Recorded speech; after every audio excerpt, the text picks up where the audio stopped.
Hey everyone, welcome back to the channel. My name's Kevin. Thanks to everyone who has liked and subscribed so far. I really appreciate any like and subscribe on the channel. It really helps me out and encourages me to make more videos like this. So please take a moment to do that. It's free, obviously. Anyhow, I wanted to give now we're at, I'll turn this around.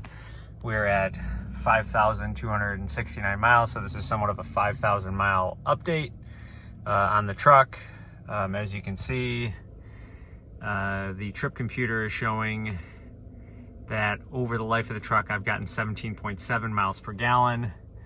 And I've been pretty much averaging about just 17.9 hand calculated since I got the truck at the end of January. So it's been better than advertised on the window sticker, and I can't complain about that. Obviously, it would be nice if they found a way to make this a little bit more fuel efficient. That'd be great, but I knew that going into it, I was gonna have to deal with that, and probably as the we'll get through summer here and probably get some of the best fuel economy, but then in the winter, the fuel economy is gonna take a dip again, because you could definitely tell that there was less fuel economy when I first got the truck, and that could also have been the fact that it was breaking in a little bit as well too. So talking about things that have been great, the truck has performed great. It's start up every time I've gotten the truck. I get in and out of my truck all day for work, visiting different customers, and it never fails me. It starts up. Technically, the only thing that has really kind of gone wrong is occasionally when I start up the truck, there'll be a little bit of a lag in the screens. Like the screens will, take a second to load up. They'll be black. This will be black, this will be black, and then it won't, maybe takes 20 seconds and then it's up and running. So it's never not come on. It just has lagged behind a little bit, but for the most part, it starts up right away, and you can see the screens right away. Only one time I had it that I was trying to back up out of my driveway, and it said that the reverse cameras weren't available. That was only one time though. So I can't say that was a problem to be worried about. Maybe something to just, keep in mind if it happens again, to maybe document it, but it hasn't happened since, and that's been a couple months ago at this point in time. So really, other than that, no issues. I still have yet to get the first oil change. I'm coming up on getting that pretty soon. It's worked pretty seamlessly with the app to do the remote starts. When I've done that a handful of times since I got the truck. I don't use that quite a bit. I've certainly enjoyed having the cooled seats on the truck. That has been a godsend as it gets warmer here. And I've had my F-150 had that as well too, and I really like that feature. Obviously the climate system's off, that's why this is not showing right now. I just didn't want the blowers to be on to wreck the audio here. I've yet to do any sort of off-roading that would require the lockers. I know that I'm going to do that one of these days. I promise you guys I'm going to do that in some way, shape, or form. I just haven't found a place to do it yet. I live in a city, and so I'd have to drive a little bit to get to a place that has dirt roads or mud tracks or anything like that where I'd be able to do it. Haven't used the windows all down yet. I know that's a feature a lot of people use.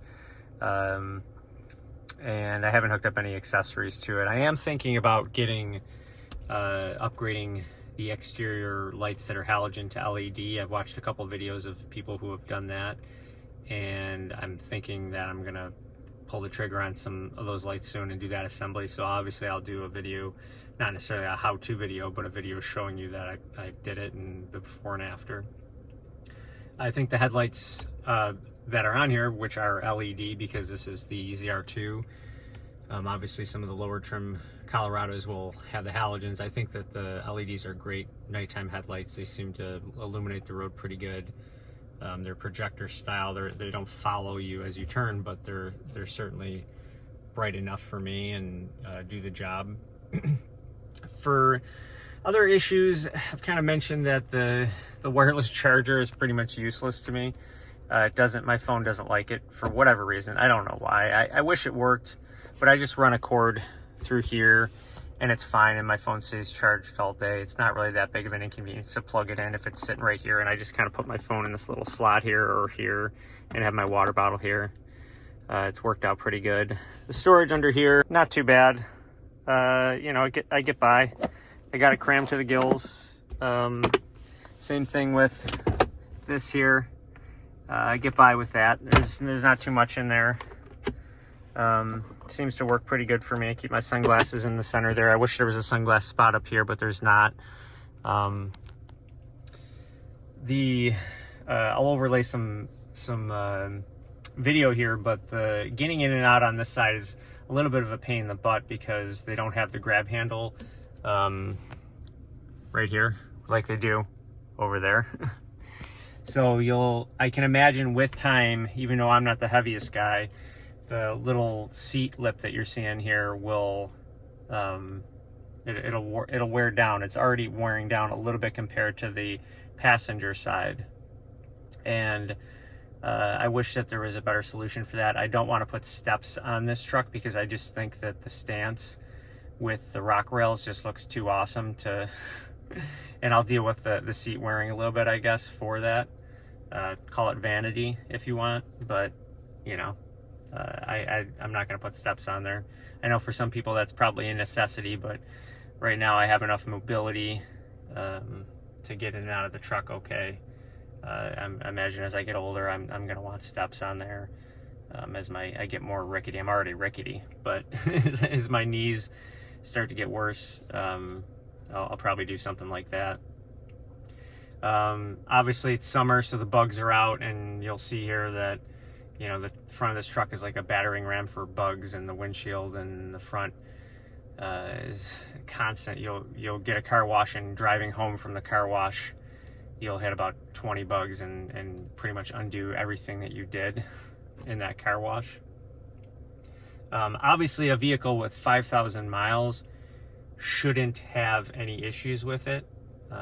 Just maybe you come to know the truck a little bit more and things that you like and don't like about it.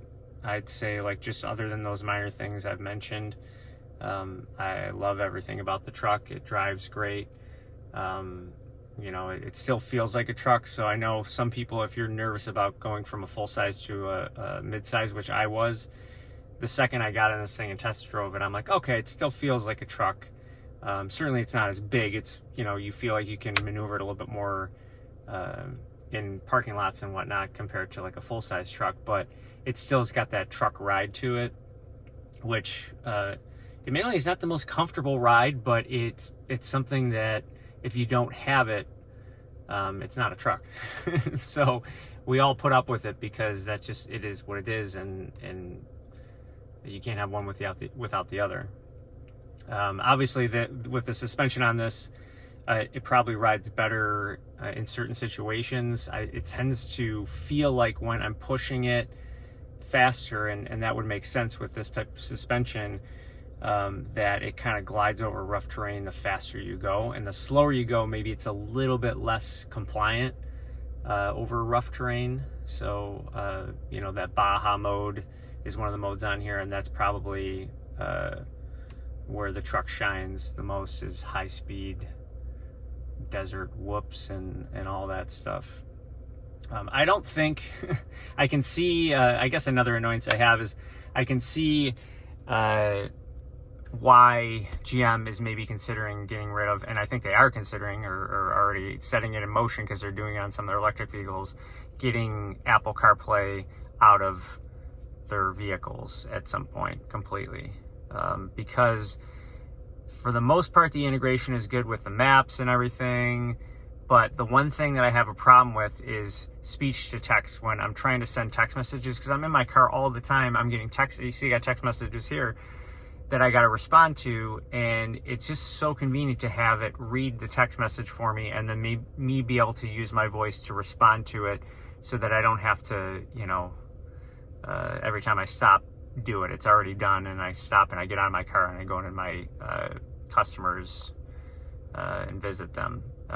It seems to sometimes work and sometimes not work. It'll say things like, sorry, I can't do that right now, or it won't read it back to me what I said, and I don't want to have it send something that I can't vet first, because some of these texts are going to customers and I don't want it to be some weird auto-corrected thing, because I have this weird nasally Western New York accent that, you know, it doesn't jive with all the time, and comes up with words that I'm not actually saying.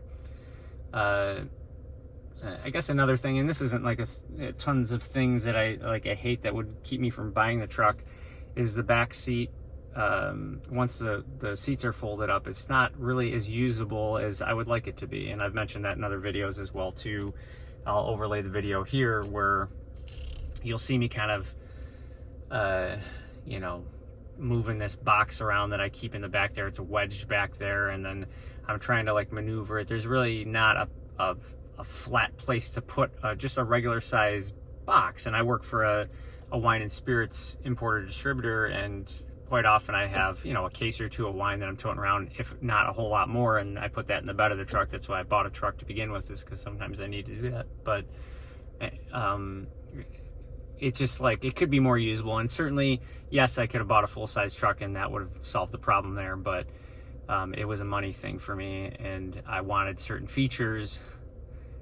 So if I wanted those features, like adaptive cruise and, you know, these fancy cooling seats and, you know, this off-road trim, if I were to get the ZR2 Silverado, it's over $20,000 more. So I'm not affording that, unfortunately. Even though, you know, I probably shouldn't ever spend that much money on a car, even if I had the money, because it's maybe silly and stupid to spend that money there, and maybe I should invest that in other ways. But I don't know. We all got to do things that we enjoy, and I certainly wouldn't blame anyone for buying a truck that they love and they're going to get a lot of enjoyment out, because to a certain degree, that's why I bought this truck. So yeah, I would say I love the truck. I try and keep it in good shape here. You know, I try and take garbage out. The rubber floor mats will be coming out soon. I like to swap out for the carpet ones. We're in May right now, so I'll usually towards the end of May think about swapping out to the carpet mats. During the winter, they did me well down there for, you know, salt and all that stuff.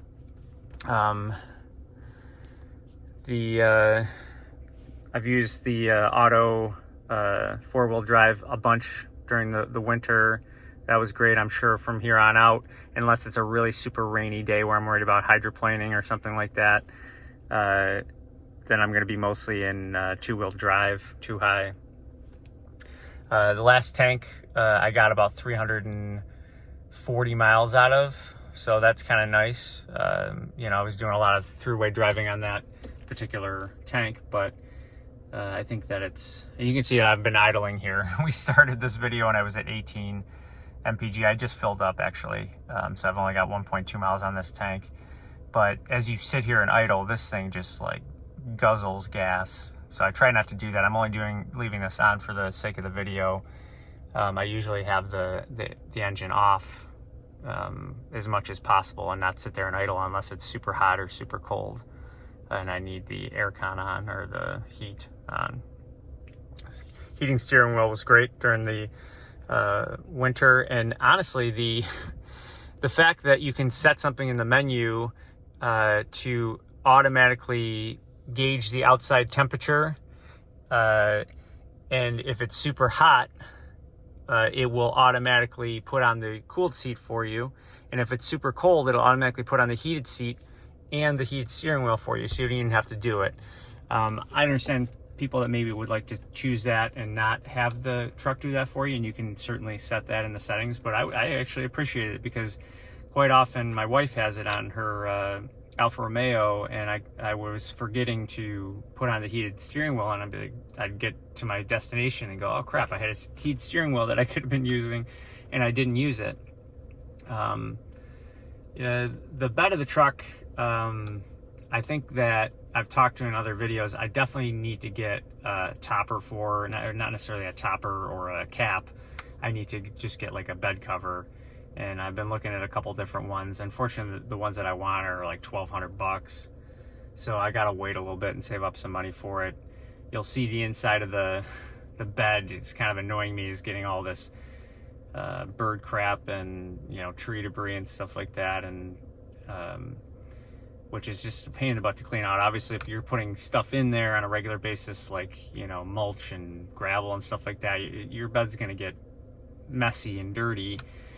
And I do that every now and again, make a Home Depot run or an Ace Hardware run, and you know, we do some gardening, put some topsoil on there.